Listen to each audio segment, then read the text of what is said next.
ሰላም የጌታ ጸጋና ሰላም ይብዛላችሁ። የክርስቶስ ኢየሱስ ምሳሌያዊ አስተምህሮቶች ክፍል 11 መልካሙ እረኛ።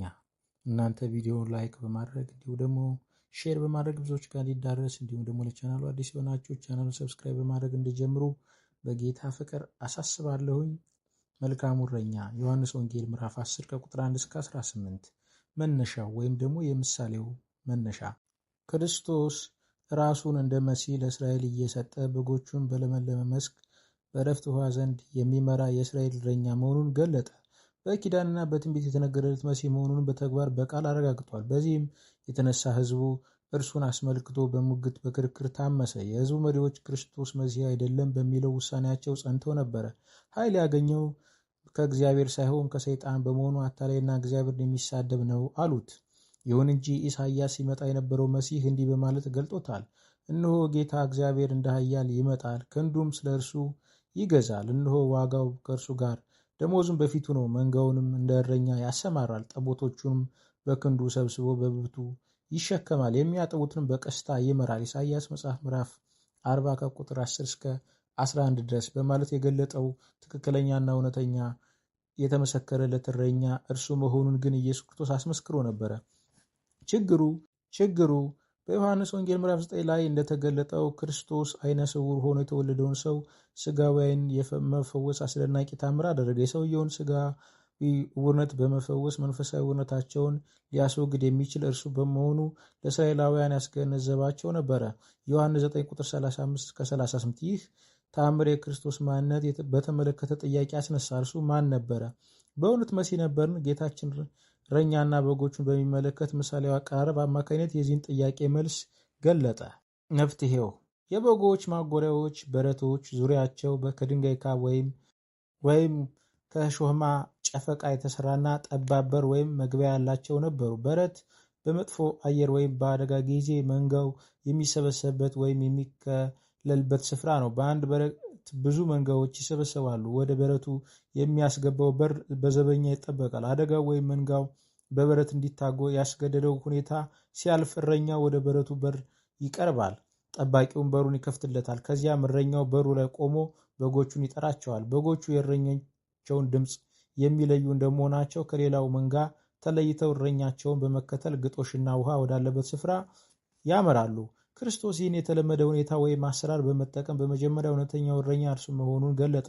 ወደ በጎቹ በረት የገባው በበሩ ማለት በተወሰነው አቅጣጫ ነበር። የሌላውን ሰው በጎች ለመውሰድ ያሰበ ሌባ ቢሆን ኖሮ ጠባቂው በሚያየው ፊት ለፊት በር ከመምጣት ይልቅ ወደ በጎቹ በረት የሚያስገባው ሌላ መንገድ ይፈልግ ነበረ። በዚህ ገለጣ ወይም ምስል ክርስቶስ የበጎቹን ማጎሪያ ወይም በረት የእስራኤል ሕዝብ እንዲወክል በማድረግ ተጠቀመበት። ነገር ግን ሐሰተኛ ሆኖ ሳለ ራሳቸው እረኞች ብለው የሚጠሩ ብዙዎች በእስራኤል ነበሩ። ይህ ዘካርያስ እግዚአብሔር እንዲህ አለኝ፣ ዳግመኛ የሰነፍን እረኛ ዕቃ ውሰድ፣ እነሆ በአገሩ ውስጥ እረኛ አስነሳለሁ፣ እርሱም የጠፋውን አያስብም፣ የባዘነውንም አይፈልግም፣ የተሰበረውን አይጠግንም፣ የዳነውንም አይቀልብም፣ ነገር ግን የሰባውን ስጋ ይበላል፣ ሰኮናውንም ይቀጠቅጥማል። ዘካርያስ ምዕራፍ 11 ከቁጥር 15 እስከ 16 ባለው ቃል የተተነበየ ነበረ። በምሳሌው ውስጥ በመጥምቁ ዮሐንስ እንደ ጠባቂ ቀርቧል። አገልግሎቱ በትንቢቱ መሰረት ክርስቶስን ለእስራኤል ማስተዋወቅ ነበረ። ሚልክያስ ምዕራፍ 3 ቁጥር 1 ዮሐንስ ክርስቶስ እንደ አዳኝና ልዑል ለሕዝቡ በማስተዋወቅ አገልግሎት ፈጽሟል። ማቴዎስ ወንጌል ምዕራፍ 3 ቁጥር 2 ዮሐንስ ወንጌል ምዕራፍ 1 ቁጥር 29 ክርስቶስ በተነገረለት ለትንቢት መሰረት የመጣ ስለሆነ እንደ እውነተኛ እረኛ ይታወቃል። ከድንግል ተወልዶ ኢሳይያስ ምዕራፍ 7 ቁጥር 14 ማቴዎስ 1 ቁጥር 22 እስከ 23 ቤተልሔም ውስጥ ተወለደ። ሚክያስ 5 ቁጥር 2 ሉቃስ ምዕራፍ 2 ቁጥር 4 እስከ 7 ከዳዊት ቤት ተወለደ። ሁለተኛ ሳሙኤል ምዕራፍ 7 ቁጥር 16 ማቴዎስ 1 ከ1 እስከ 17 ሉቃስ 3 ከቁጥር 23 እስከ 37 ክርስቶስ ስራውን በተመለከተ በብሉይ ኪዳን የነገሩት ትንቢቶች ሁሉም በመጀመሪያ ምጽአቱ ወቅት መፈጸማቸውን ለማሳየት ብዙ ምሳሌዎችን ማቅረብ ይቻላል። የትንቢቱ መፈጸም እውነተኛ እረኝነቱን ያሳያል። በተቃራኒው ግን እረኛ ነን ከሚሉትና በመንጋው ላይ ስልጣን ይሹ ከነበሩት ፈሪሳውያን አንዳቸው እንኳን እንዲህ ያለው ማረጋገጫ ለመስጠት አልቻሉም። ክርስቶስ መሲህ ለመሆኑ ሁለተኛው ማረጋገጫ በጎቹ ድምፁን የሚሰሙ የሚያውቁት ሊከተሉትን ፈቃደኞች መሆናቸውን ነው። ዮሐንስ ምዕራፍ 10 ቁጥር 3-4 መንጋው በሙሉ ማለት የእስራኤል ሕዝብ በመጀመሪያ ምጽአቱ ወቅት አላወቁትም፣ አልተቀበሉትም። ነገር ግን በሕዝቡ ጥቂት ቅሪቶች እንደ እውነተኛ እረኛ በመቀበል አምነውበታል። አይሁዳውያንም በግል በእርሱ በማመናቸው ቀጥለዋል። በዚያ አኳኋን ነው እንግዲህ ክርስቶስ ስለ ማንነቱ ለተነሳው ጥያቄ በምሳሌያዊ ንግግሩ መልስ የሰጠው። ይህም ገለጣ ክርስቶስ ምን አይነት እረኛ ነው ወደሚለው ሁለተኛ ጥያቄ ያመራል። በሩ እኔ ነኝ፣ በእኔ የሚገባ ቢኖር ይድናል። ዮሐንስ ወንጌል ምዕራፍ 10 ቁጥር 9 በሚለው መሰረት ደህንነት ለመስጠት የሚችል እረኛ እርሱ ነው። ከዚህም በላይ በጎቹ የሚገቡና የሚወጡት ስለሆነ ነፃ የሚያወጣ እረኛ ነው። ይህ ሁኔታ እርሱ የሚሰጠው ነፃነት ያጎለዋል። የሚያረካ እረኛም ነው። በጎቹ ግጦሽ ያገኛሉ። እርሱ የመጣው ሕይወት እንዲሆንላቸው እንዲበዛላቸው ነው። ቁጥር 8-10 ነፍስን ስለ በጎቹ የሚያኖር ነው። ቁጥር 11-18 እረኛም ነው። የእረኛው ጥንቃቄ ለራሱ ሳይሆን ለበጎቹ መሆኑ ከዚህ እንመለከታለን። እነዚህ ሐሰተኛ እረኛ ሊኖረው የማይችለውና ክርስቶስ ብቻ እንደረኝነቱ ያሉት ባህሪያቶች ሲሆኑ የማንነቱ ማለት እውነተኛው የእስራኤል እረኛ የመሆኑ ማረጋገጫ ናቸው። ጎትጓቹ ወዳጅ ሉቃስ ወንጌል ምዕራፍ 11 ከቁጥር 1-10 መነሻው ጸሎት ለፈሪሳውያን ዋናና አስፈላጊ ነገር በመሆኑ የዳንኤል ምሳሌ በተመለከተ ዳንኤል ምዕራፍ 6 ቁጥር 10 በቀን 3 ጊዜ ይጸልዩ ነበር። ይኸውም በ3 በ6 እና በ9 ሰዓት ነው። የሚጸልዩት በአደባባይ ወይም በሕዝብ ፊት ነበር። ሉቃስ ወንጌል ምዕራፍ 18 ከቁጥር 10-11 ጸሎትን እግዚአብሔር እንደ መማለጃ ሳይሆን ቅድስናቸውን ሕዝቡ እንዲያምንላቸው ለማድረጊያ ተጠቀሙበት። ክርስቶስ እንዲህ ያለውን ጸሎት እንደ ግብዝነት በመቁጠር ለሰው ይታዩ ዘንድ በምኩራብና በመንገድ ማዕዘን ቆመው መጸለይን ይወዳሉና እውነት እላችኋለሁ ዋጋቸውን ተቀብለዋል። ማቴዎስ ወንጌል ምዕራፍ 6 ቁጥር 5 አለ። የፈሪሳውያን ጸሎት በክርስቶስ ዘንድ እንደ መናገር ብዛት ተቆጥሮ ይህ ሁኔታ እንደ አረማውያን ከንቱ ቃል በመደጋገም አትለፍልፉ። ቁጥር 7 የፈሪሳውያን አርያ ወይም ልምድ ይከተሉ የነበሩ ሁሉ ስለ ጸሎት ምንም አልተማሩም። የመጥምቁ ዮሐንስ ስብከት የመሲሁን መምጣት በሚጠብቁ ብዙ አይሁዳውያን ዘንድ ታምኖ ነበር። የዮሐንስ ጸሎት እግዚአብሔርን አማኝን የሚያቆራኝ ጠቃሚ መገኛ መሆኑን በመግለጥ ደቀ መዛሙርቱ ይጸልዩ ዘንድ አስተማራቸው። ሉቃስ ወንጌል ምዕራፍ 5 ቁጥር 33 ችግሩ ኢየሱስ ከተከተሉት የዮሐንስ ደቀ መዛሙርት ብዙዎች እንዴት መጸለይ እንደሚገባቸው ያውቁ ነበሩ። ዮሐንስ ትምህርት ያላገኙ ብዙዎች እንደነበሩ እርግጥ ነው። በመሆኑም እንዴት ነው መጸለይ የሚገባን የሚለው ጥያቄ በእነዚህ ሰዎች አእምሮ ነበረ። ስለዚህ ወደ ክርስቶስ መጥተው እንጸልይ ዘንድ አስተምረን ብለው ጠየቁት። ሉቃስ ወንጌል ምዕራፍ 11 ቁጥር 1 መፍትሄው ወይም ደግሞ የጥያቄው መፍትሄ ክርስቶስ ለሰዎች ጥያቄ መልስ መስጠት የጀመረው አንድ የጸሎት ሞዴል ወይም አይነት በመስጠት ነበር። ይህ በሃይማኖታዊ ስርዓት የሚደጋገም ሁኔታ ሳይሆን አማኙ በሚጸልይበት ጊዜ የሚተኮርባቸውን ጉዳዮች የሚያመለክት ነው። ጸሎት ከመነሻው አባት ብሎ በመጥራት ይጀምራል። ይህ ርዕስ በእምነት የተመሰረተን ግንኙነት ነው አጉልቶ የሚያሳየው። ጸሎት ስምህ ይቀደስ በሚሉት ቃላት እንደተጠቀመው ከአምልኮ ጋር ይያዛል። ኢየሱስ መንግስት ትምጣ ባለው መሰረት ከእግዚአብሔር ስራ ጋርም ይቆራኛል። ጸሎት የዕለት እንጀራችን ዕለት ዕለት ስጠን እንደሚለው ለግል ፍላጎት እግዚአብሔር መለመኛም ነው። ጸሎት ይቅርታና መመለስንም የሚመለከት መሆኑን ለማሳየት ኢየሱስ እንዲህ እያለ ይቀጥላል። ኃጢአታችንን ይቅር በለን። ጻድቅ የሆነውን እግዚአብሔር በጠየቅነው ጊዜ ኃጢአታችን ይቅር ይለናል። ምክንያቱም የጽድቅ አንዱ ማረጋገጫ ሌሎችን ይቅር ማለት ነው። ጽድቅ ይቅርታን የሚሻ ከሆነ ጻድቅ የሆነው እግዚአብሔር ይቅርታ እንዲያደርግ ይለምናል። በመጨረሻም ጸሎቱ ኢየሱስ ወደ ፈተናም አታግባን እንዳለው ከክፉ ነገር መጠበቅን ይፈልጋል። እነዚህ ሁሉ የዕለቱ አሳሳቢ ወይም አስፈላጊ ነገሮች ናቸው። ክርስቶስ አድማጮችን የሚፈልገው ነገር እስኪገኝ ድረስ ጸሎትን መደጋገም ከመናገር ብዛት ማቴዎስ ወንጌል ምዕራፍ 6 ቁጥር 7 ጋር ይደመራል ከሚለው የተሳሳተ አስተሳሰብ ለመጠበቅ ሲል የሚከተለው ምሳሌ ተናገረ። ይህም ስለ ምልጃ ነው።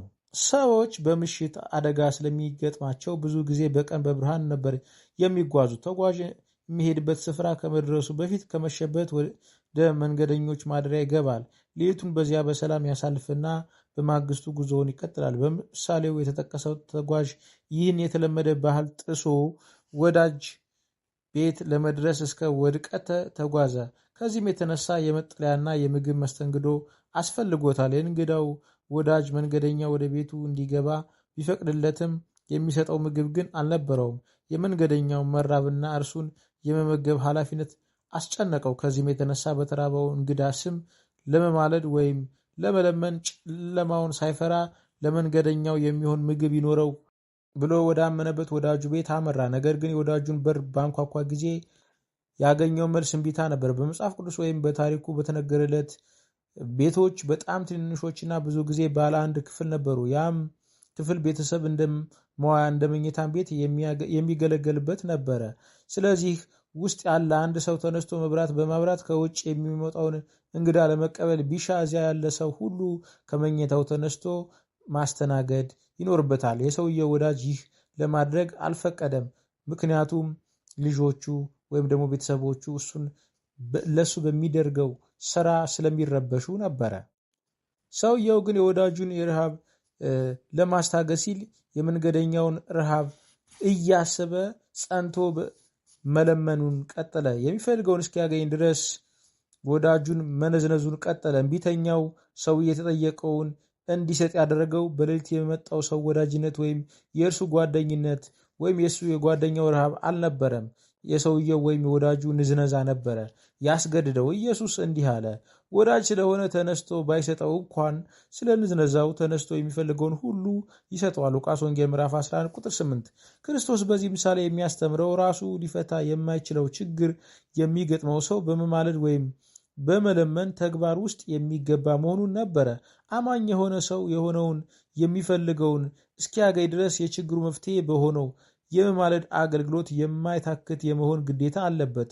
ክርስቶስ ይህን ሲናገር እግዚአብሔር ለመስማት አይፈልግም ማለት አልነበረም። ቃሉ ጆሮዎቹ ለጸሎታቸው ተከፍቷል። አንደኛ ጴጥሮስ ምዕራፍ 3 ቁጥር 12 እንደሚል እናውቃለን። በዚህ ምሳሌ ክርስቶስ በንጽጽር ነው ያስተማረ የነበረው። ፈቃደኛ ለሆነው ሰብአዊ ወዳጅ ለማይታክት ምልጃ ልቡ በተነካ እግዚአብሔርስ ከዚህ ይልቅ የቱን ያህል ይራራል? ሉቃስ ወንጌል ምዕራፍ 11 ቁጥር 9-10 ላይ የተጠቀሰው የግሪከኛ ቋንቋ ቃል ለቃል ትርጉም እንዲህ ይላል። ሳታቋርጡ ለምኑ ይሰጣችሁማል፣ ሳታቋርጡ ፈልጉ ታገኙማላችሁ፣ ሳታቋርጡ መዝጊያን ማንኳኩ ይከፈትላችሁማል። ሳያቋርጡ የሚለምን ሁሉ ይቀበላልና ሳያቋርጥ የሚፈልግም ያገኛል፣ ሳያቋርጥ መዝጊያንም ለሚያንኳኳ ይከፈትለታል። በምልጃ መነዝነዝን የአረማውያን መናገር ብዛት አይደለም። አንድ ሰው በራሱ ጊዜ ለልመና መልስ በሚሰጠው ታማኝ አምላክ ላይ ያለውን እምነት የሚገልጥበት ነው። ስለዚህ ምልጃ አቅራቢ እንደ ፍላጎት ወይም ችግር ባለው ሰውና ለችግሩ መፍትሄ በሚሰጠው መካከል ያለ ሲሆን ጥያቄው መልስ እስኪያገኝ ድረስ የእርሱ ሳይታክት መጠየቅ ተፈላጊ መሆኑን ነበር ያስረዳው። የጌታ ኢየሱስ ክርስቶስ ጸጋ ይብዛላችሁ። ሰላም ሁኑ። ቪዲዮውን ላይክ በማድረግ እንዲሁም ሼር በማድረግ ብዙዎች ጋር እንዲደርስ አድርጉ። ለቻናሉ አዲስ የሆናችሁ ቻናሉ ሰብስክራይብ አድርጉ።